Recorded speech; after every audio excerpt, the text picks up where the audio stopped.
दोस्तों, आज हम आपको नेपाल की एक ऐसी घटना बताने लगे हैं जिससे पूरा शहर हिल गया था। ये कहानी नहीं, आपके लिए लाइफ चेंजिंग वीडियो होगी। ये घटना तो नेपाल में घटी थी, लेकिन इसका संबंध भारत से भी था। इसकी शुरुआत एक मैसेज से होती है। आपको भी लॉटरी के मैसेज आते होंगे। ऐसा ही एक मैसेज 2009 में ख्याति श्रेष्ठा, जो 19 साल की लड़की है, उससे आता है। मैसेज ये था कि आपने एक मैगजीन कंपटीशन में 20,000 रुपये जीते हैं और साथ ही टूरिस्ट प्लेस की टिकट्स भी। और कुछ देर बाद ख्याति को एक कॉल आता है और उधर से एक लड़की बोलती है कि मैं उसी मैगजीन के शोरूम से बोल रही हूँ। अगर आपको अपनी जीत राशि और टिकट्स चाहिए तो आपको एक जगह आना पड़ेगा। लेकिन उस समय लोगों को पता नहीं था कि ये कॉल्स फ्रॉड होती हैं। लेकिन ख्याति को ये मैसेज मिलता है और वो खुश हो जाती है। वो जाकर अपने पेरेंट्स को भी बताती है और वो भी काफ़ी खुश हो जाते हैं। वो ख्याति को वहाँ भेजने के लिए राज़ी हो जाते हैं। ख्याति वहाँ जाने के लिए निकल जाती है और कुछ घंटों का सफ़र के बाद वो वहाँ पहुँचती है और वहाँ पर उसे एक लड़की मिलती है जो उसे मैगजीन कंपनी से होने का बताती है और अपने साथ चलने को बोलती है। फिर वो ख्याति को लेके एक अपार्टमेंट के कमरे में जाती है। कमरे के अंदर जाते ही ख्याति की नज़र एक आदमी पे पड़ती है और आदमी अपने आप को उसी मैगजीन शोरूम के संबंधित बताता है और कहता है कि सारे ऑफिशियल कागज़ के काम वही करेगा। वो ख्याति से काफ़ी देर बात करता है और फिर शाम हो जाती है और फिर उसी शाम ख्याति के पिता को एक मैसेज जाता है जिसमें लिखा होता है कि ख्याति हो किडनैप हो चुकी है। अगर तुम उसे जिंदा चाहते हो तो जल्द से जल्द 10 लाख का इंतजाम कर लो। ये मैसेज पढ़ते ही उसके पिता के पैरों तले जमीन खिसक जाती है और मैसेज में ये भी लिखा था कि अगर पुलिस को बताया तो ख्याति नहीं बचेगी। तो उसके माता पिता फिर तय करते हैं कि वो पुलिस को नहीं बताएंगे और 10 लाख रुपए जोड़ने लग जाते हैं। वो दोनों पैसों का इंतजाम तो कर लेते हैं, लेकिन उन्हें ये नहीं बताया गया था कि पैसे लेकर कहाँ आना है। तो फिर अगली सुबह उन्हें एक और मैसेज आता है और मैसेज में लिखा था कि तुम पैसे लेकर बुटवाल आ जाओ। बुटवाल नेपाल में ही काठमांडू के आगे है।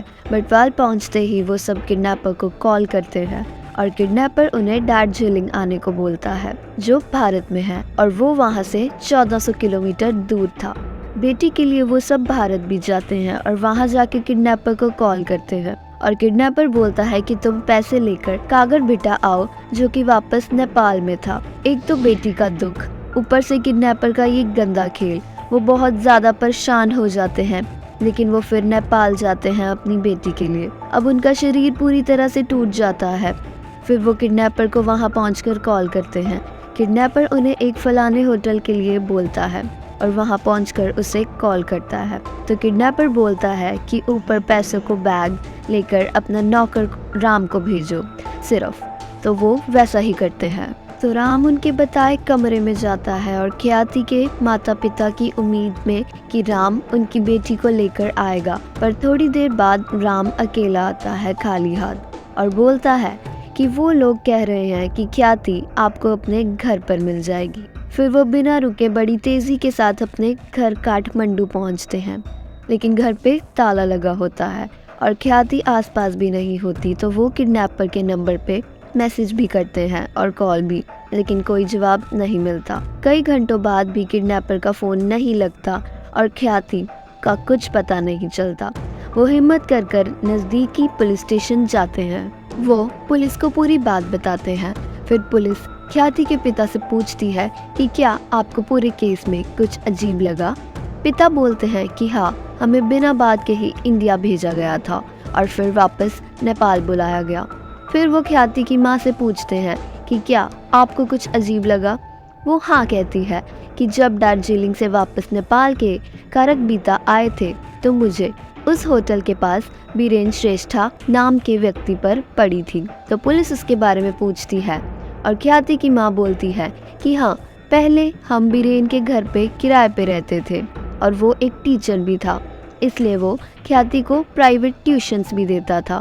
और फिर अचानक से वो शहर छोड़ के चला जाता है और हम कहीं और शिफ्ट हो जाते हैं। ये सुनने के बाद हम उसे नहीं मिले। ये सूचना के बाद पुलिस अपनी इन्वेस्टिगेशन तो आगे बढ़ाती है, लेकिन कई दिनों तक उनके हाथ कुछ नहीं लगता। तो फिर पुलिस उस एक शख्स की कुंडली निकालने में लग जाती है जिसका नाम बीरेन श्रेष्ठा था। वो दार्जिलिंग में रहता था और 1966 के करीब उसका जन्म हुआ था। फिर वो नेपाल आ गया क्योंकि उसको नौकरी नहीं मिल रही थी। फिर उसने नेपाल में आकर एक बड़ा सा घर खरीदा। वो अकेला रहता था तो उसने 2 कमरे किराए पे दिए जहाँ श्रेष्ठा और उसके माता पिता रहने आए। सब कुछ सही चल रहा था।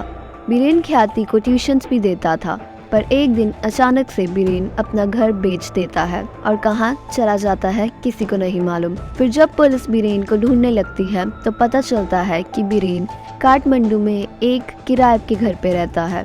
फिर पुलिस जब वहाँ जाती है तो पता चलता है कि वो वहाँ से लापता हो चुका है। इसी बीच पुलिस को काठमांडू में कई इलाकों में इंसानी अंग के टुकड़े मिलते हैं, कहीं पर हाथ के तो कहीं पर लात के। पुलिस को अभी तक चेहरा नहीं मिला था तो इसलिए पता नहीं चल पाया था कि ये लाश किसकी है। ये 17 किलोमीटर के रेडियस में मिल रहे थे। तभी थोड़े दिन बाद उन्हें एक चेहरा भी मिलता है, लेकिन उसके बाद भी लाश का पता नहीं चल सका।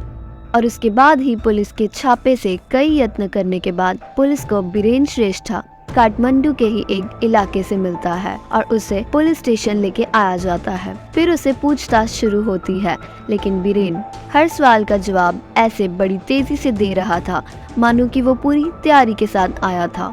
लेकिन फिर पुलिस आखिरी पे आती है और पूछती है कि तुम उस दिन होटल के पास क्या कर रहे थे। ये सुनते ही बीरेन चौंक जाता है और डर जाता है क्योंकि उसने पुलिस को बताया था कि मैं उस दिन कहीं और था। फिर वो बताता है कि मेरा संबंध दार्जिलिंग में एक बहुत अमीर परिवार के साथ था और मैं नेपाल अपने पैरों पर खड़ा होने आया था।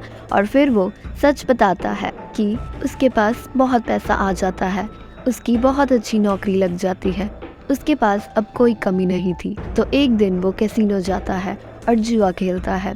फिर उसको जुए के मज़े की आदत लग जाती है और वो खेलता ही चला गया और जुए में सब कुछ हार गया।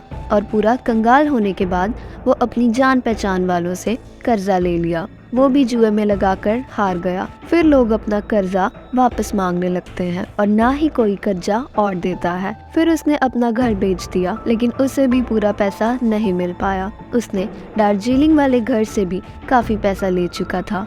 तो फिर उसको कहीं से पता चलता है कि उसकी पुरानी स्टूडेंट ख्याति का घर उसके घर के पास ही था। तो वो उनसे मिलने जाता है और इस उम्मीद में जाता है कि कुछ कर्जा वहाँ से मिल जाएगा। लेकिन यहाँ आकर जो बातें उसे पता चलती हैं वो सुन के उसका प्लान ही बदल जाता है। वो ख्याति के घर जाता है और उसके पिता उसको बताते हैं कि ख्याति के लिए हमने बहुत पैसा जोड़ा है और इसे हम विदेश भेजेंगे इसकी अच्छी शिक्षा के लिए। ये ख्याति के पिता ने उसे इसलिए बताया था क्योंकि बीरेन उसका पुराना टीचर था।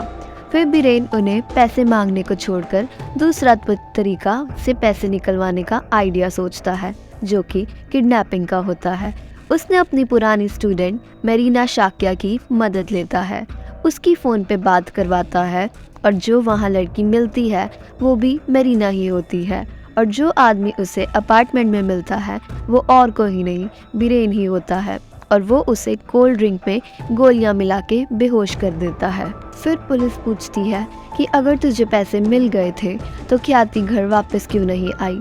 तो वो बताता है कि जिस इंसान के टुकड़े आपको कई दिनों से इधर उधर से मिल रहे हैं वो ख्याति के ही हैं। मीडिया में जैसे ही ये खबर आती है पूरे नेपाल में विरोध छिड़ जाता है और कोर्ट में ये केस काफी टाइम तक चलने के बाद दोषी बीरेन को 49 साल की सजा होती है और उसी किडनैपिंग केस में मिली हुई मेरीना को 20 साल की जेल होती है।